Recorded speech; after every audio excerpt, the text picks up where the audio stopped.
Family, the F word.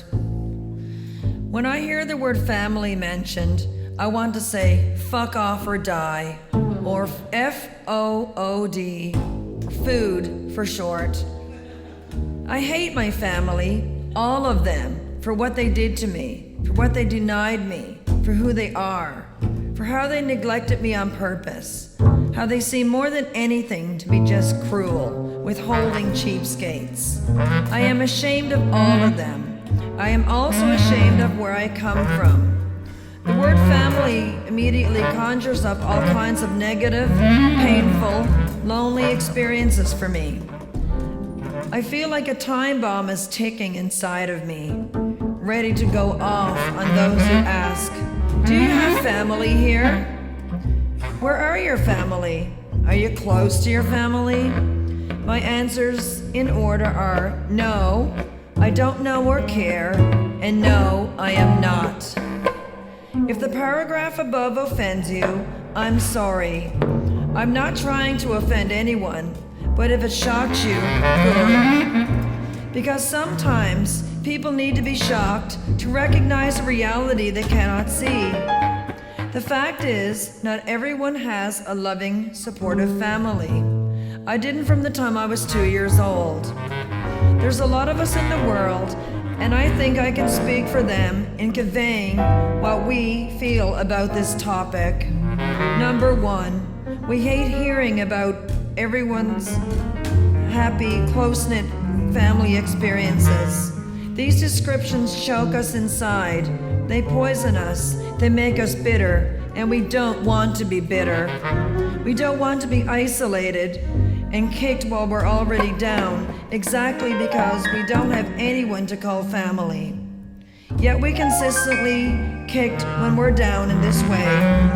And worse, silenced by people when we try to describe our own experiences. I'm not saying that the people who do this are being malicious. They're just ignorant. Here's what I and countless people like me hear all the time. I don't know what to say, and I can't imagine not having a loving family.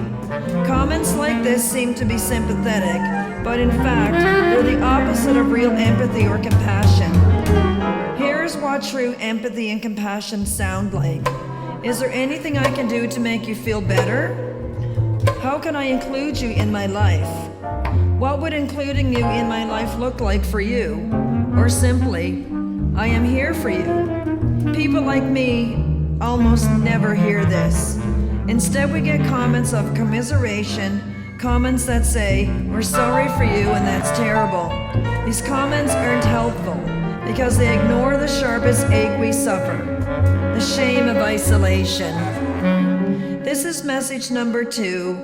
From us to you out there. Not having what you take for granted makes us feel stigmatized like scapegoats. We feel less than people. Not only are we unloved, but we're often unloving because we never learned any other way.